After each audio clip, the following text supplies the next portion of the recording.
let me put all the political stuff on hold for a moment. There's a man's life at stake right now. And his name is Troy Davis. He's down in Georgia. He's on death row. He's been there for almost 20 years, if my information is correct. Congressman Bob Barr, who's been on this program many times, the former Republican from Georgia. I knew Bob Barr when I lived in Georgia back 20 years ago. Former director of the FBI, William Sessions, Nobel laureates Jimmy Carter, Archbishop Desmond Tutu, have all appealed for clemency in the case of Troy Davis. Now, this is one of those very, very bizarre cases. Larry Cox with Amnesty International, the executive director of Amnesty International USA, is on the line with us, amnesty.org, of course, the website. Larry, welcome back to the program. Thank you for having me. Tell us about Troy Davis's case. Well, this is a case that in some ways sums up all the reasons why the death penalty should be done away with. The question here really is whether we're going to not only kill a man, but whether we're going to kill a man who is possibly innocent. There has always been serious doubts about whether Troy Davis committed this crime, a terrible crime, murder of a police officer, McPhail. But in recent years, the doubts have just grown and grown. You now have 7 of 9 witnesses who have recanted their testimony. One of the witnesses who hasn't recanted their testimony is the person that many other people, more than 9 people, have said they think committed the crime. They've given evidence that he was the one who committed the crime. So there's not just a little doubt, there's significant doubt, there's great doubt that he is guilty. And yet the state of Georgia is scheduled to kill him on Wednesday, September 21st. And we are, of course, and people around the world, not just Amnesty International, but people from all walks of life, all political persuasions. You mentioned Bob Barr. William Sessions, the former head of the FBI, has also called for clemency. Yeah, Bob Barr is now a libertarian, yeah. Yeah, and you don't have to be against the death penalty to be against this execution taking place, because the question is, do you want to live in a country where innocent people are put to death in our name by the state? Right. And I don't think anyone wants that, and I hope to God that the Georgia Board of Pardons and Paroles will join with others in saying there's just too much doubt here. How can our viewers and listeners help with this case? Well, we are delivering hundreds of thousands of petitions to the board, many of which are from Georgia itself, tens of thousands of which, many from Savannah itself, where the crime took place. And I would ask everyone listening to go to our website, amnestyusa.org, or to the NAACP's website, and get information and let the board know that we will support what would be, unfortunately, probably a courageous decision on their part to refuse to kill somebody. They've been put in the situation of having to play God, and no one should have to be in that position. Absolutely. AmnestyUSA.org and is the website for the links and the information. And we're talking with Larry Cox, the executive director of Amnesty International USA.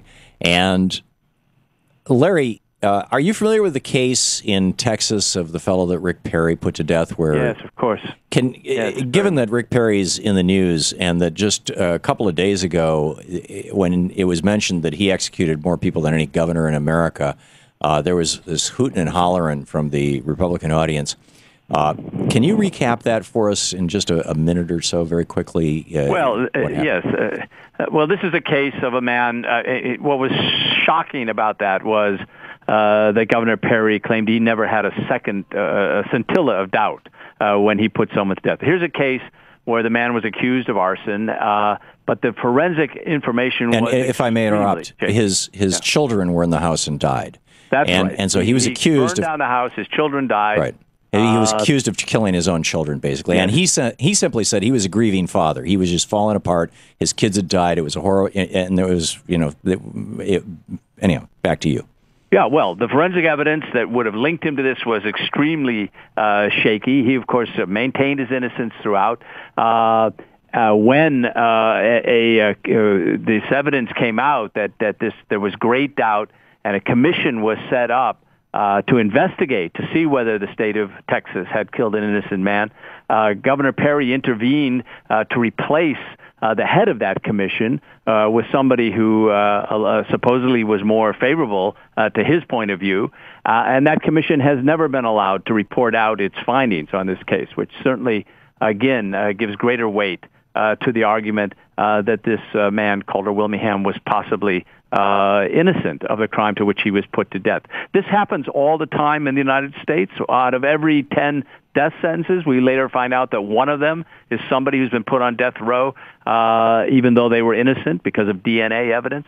So it's not unusual. It's not unusual at all, and we will go on undoubtedly killing innocent people as long as the death penalty exists. That's amazing. So Rick Perry executed 234 men. Odds are at least 20 of them were innocent. George W. Bush, it was in the neighborhood of 200, probably about the same. And this is and it's not just them. It's every state that has the death penalty. Is that the case?